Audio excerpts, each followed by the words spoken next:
T20 world cup 2026లో భారీ high voltage clash India versus Pakistan మ్యాచ్కి అంతా రెడీ అయిపోయింది. ఈ మ్యాచ్ గెలిచి ఆసియా కప్ ఓటమికి పగ తీర్చుకోవడమే కాకుండా ఐసీసీ టోర్నీలో పాక్పై ఇండియా విన్నింగ్ స్ట్రిక్కి అడ్డుకట్ట వేయాలని పాకిస్తాన్ పట్టుదలగా ఉంటే, ఇంకోవైపు టీమిండియా మాత్రం పాకిస్తాన్పై డామినెన్స్ని కంటిన్యూ చేస్తూ ఓటముల రికార్డ్ని 7-1 నుంచి 8-1కి పెంచాలని ప్లానింగ్ చేస్తోంది.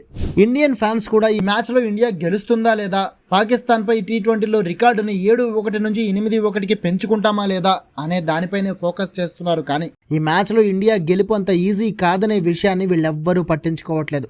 టోర్నీ ఫస్ట్ 2 మ్యాచ్ల్లో మనం గెలిచినా సరే, ఆ మ్యాచ్లో ఇండియా టీం పెర్ఫార్మెన్స్లో బయటపడిన మైనస్లు, వీక్నెస్లు నిజంగా చాలా టెన్షన్ పెడుతున్నాయి.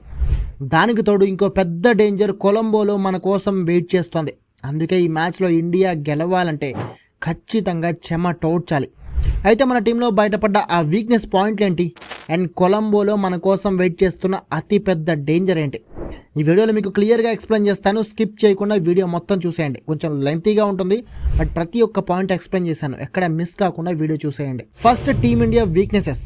మొదటి 2 మ్యాచ్ల్లో బయటపడిన మైనస్ పాయింట్ల గురించి చూసుకుంటే, మన బ్యాటింగ్లో ఓ పెద్ద లూప్ హోల్ కనిపిస్తుంది. టోర్నీ ఆడుతున్న ప్రతి టీంకి ఇది ఇప్పటికే అర్థమైపోయి కూడా ఉంటుంది.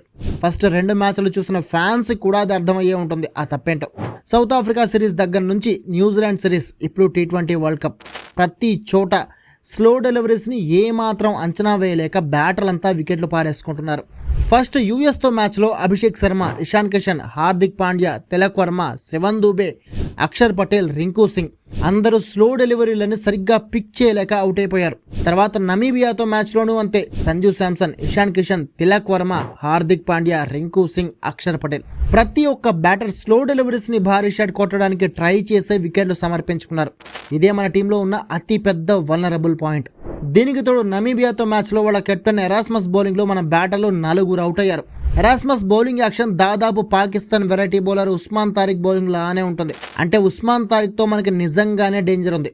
అలాగే భారీ షాట్లు ఆడడంపైనే ఫోకస్ పెట్టిన మన బ్యాటర్లు ఈ మధ్యకాలంలో స్పిన్ ఆడడానికి ఇబ్బంది పడుతున్నారు. అది మనకి ఫస్ట్ 2 మ్యాచ్లో కూడా క్లియర్గా అర్థమైంది. అలాంటిది 5 ఇన్ఫార్మ్ స్పిన్నర్లు ఉన్న పాకిస్తాన్ బౌలింగ్ అటాక్ని మన బ్యాటర్లు ఎలా ఎదుర్కొంటారనేది ఇప్పుడు టెన్షన్గా మారింది. అలాగే మన టీం మొత్తం లెఫ్ట్ హ్యాండ్ బ్యాటర్లతో నిండిపోయి ఉంది. లెఫ్ట్ హ్యాండ్ బ్యాటర్లు లెఫ్ట్ హ్యాండ్ స్వింగ్ బౌలర్లని ఆడడానికి ఎప్పుడూ ఇబ్బంది పడుతుంటారు. కాబట్టి ఈ మ్యాచ్లో ఫామ్లో లేని షాహిన్ షాతో కూడా మనకి డేంజర్ లేకపోలేదు. Bowling failures. పాక్ బ్యాటింగ్లో సాహిబ్ జాదా ఫర్హాన్, సైమ్ అయూబ్, బాబర్ అజాం, మహమ్మద్ నవాజ్, షాదాబ్ ఖాన్ వీళ్ళందరూ మంచి ఫామ్లో ఉన్న బ్యాటర్లే. వీళ్ళు భారీ స్కోర్లు చేయకుండా ఆపాలంటే ఖచ్చితంగా టఫెస్ట్ బౌలింగ్ వేయాలి. బట్ మన హర్షదీప్ సింగ్ స్టార్టింగ్లోనే భారీగా పరుగులు ఇచ్చేస్తున్నాడు. నమీబియా లాంటి పిల్ల టీం పైనే మిగిలిన బౌలర్లంతా 6 అంతకంటే తక్కువ ఎకానమీతో బౌలింగ్ చేస్తే, హర్షదీప్ ఒక్కడే పవర్ ప్లేలోనే 3 ఓవర్లలో 12 ఎకానమీతో 36 రన్స్ ఇచ్చాడు. అలాగే బుమ్రా వికెట్లు తీయలేకపోతున్నాడు. అక్షర్ పటేల్ బౌలింగ్ బ్యాటర్లను ఇబ్బంది పెట్టలేకపోతుంది. ఒక్క వరుణ్ చక్రవర్తి తప్ప ఇంకెవ్వరూ కూడా మన బౌలింగ్ యూనిట్లో అంత ఫామ్లో ఉన్న బౌలర్ లేరు. అయితే సిరాజ్ మంచి ఫామ్లోనే ఉన్న నమీబియాతో మ్యాచ్లో బెంచ్కి పరిమితం చేశాడు కోచ్ గంభీర్. మరి పాకిస్తాన్తో మ్యాచ్లో అయినా సిరాజ్ని ఆడించి అక్షర్కి బదులు కుల్దీప్ని బౌలింగ్కి దించితే పాక్ బ్యాటర్లని కొద్దిగా అడ్డుకునే ఛాన్స్ ఉంటుంది, లేదంటే మనం గెలవడం కష్టమే. కొలంబో ఫియర్. వీటన్నింటికి తోడు కొలంబోలో మనకి అతిపెద్ద డేంజర్ ఏంటంటే కొలంబో పిచ్చే. మిస్టరీ స్పిన్నర్లకి ప్యారడైజ్ లాంటి ప్రేమదాస పిచ్ పై పాకిస్తాన్లోని 5 స్పిన్నర్లను ఎదుర్కొని భారీ స్కోర్ చేయడమే మన ముందున్న అతిపెద్ద టాస్క్ అండ్ ఛాలెంజ్. ఎందుకంటే మనం ఇప్పటి వరకు ఆడిన 2 మ్యాచ్లు ఇండియాలోనే ఆడాం, కొలంబో పిచ్ పై ఆడలేదు.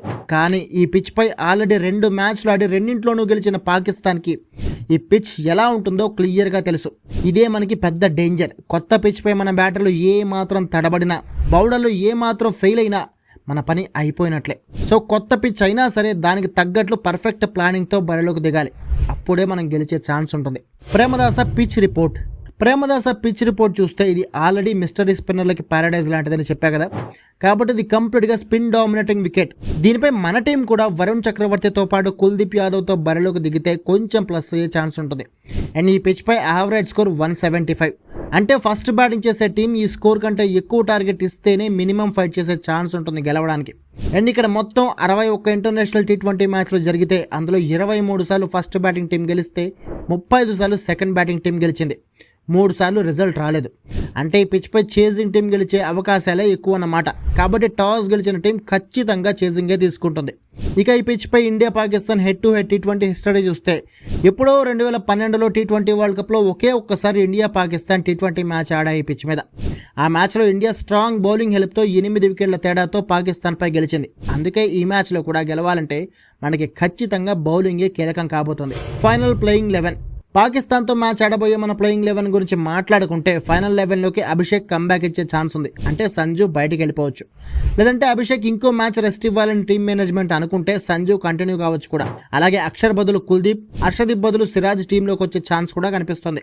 పాకిస్తాన్ మాత్రం సేమ్ టీంతో బరిలోకి దిగే అవకాశాలే ఎక్కువగా ఉన్నాయి. ఇక ఈ మ్యాచ్లో మన టీంలో మోస్ట్ రిలయబుల్ ప్లేయర్స్ ఎవరంటే సూర్యకుమార్ యాదవ్, వరుణ్ చక్రవర్తి.